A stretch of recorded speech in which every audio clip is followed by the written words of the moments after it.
And before we go today, time for some reaction from a Chinese cartoonist to the abandoned villages that are the result of massive migration from the countryside to the city in China.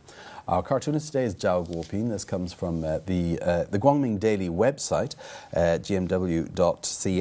And if we look at the picture, we can see a couple there, obviously leaving their homes. They've got packs on their backs, little suitcases there, and they're trundling off away from the countryside. That's the countryside represented by the mountains and the trees and so on.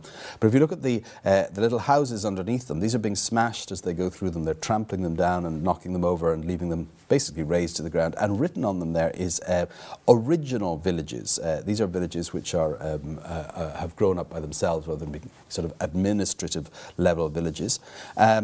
This has to do with urbanization, essentially. What the cartoonist is talking about here is the race from the rural areas to the countryside as migrants move to the cities for more opportunities, both in terms of work and jobs, and also for themselves and for their children. The result is that what's left behind in the villages are generally elderly people, the very young, the kids. The elderly eventually die off. The kids then join their parents, and villages tend to become abandoned. And a survey mentioned by the paper shows that in one area of Hubei, Tongcheng, are over 60 villages have disappeared in just 10 years' time, been abandoned, the houses left. It also says that in 30 poor villages in Hubei province, almost 2/3 of the villagers have left for the cities to go to work there. 70% of these of those that are left spend over 6 months each year away, and in 25% of the cases it's the entire family that leaves, so the house is left empty. One typical example mentioned of this sort of aging profile of the village is a village called Zhoulingtou. It says that less than 30% of the people listed as permanent residents actually live there. These are the people who have a hukou from that village, a permanent resident status. They've gone off to the cities, and half of the remainder are over 60, and almost 20% of them are actually over 80 years old.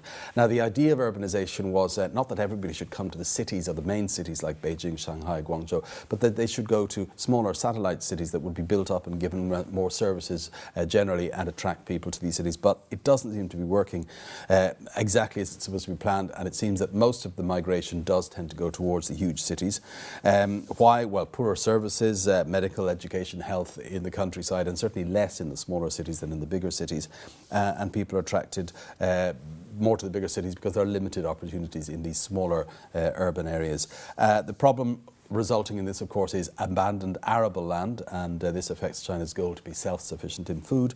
And some of the solutions suggested are that if the gap between these smaller cities and the larger cities were decreased in terms of the services that they offer, in terms of the style of life that they offer, that people would be attracted to them more than the big cities. But at the moment, it seems that the flight from the villages continues towards those huge mega cities.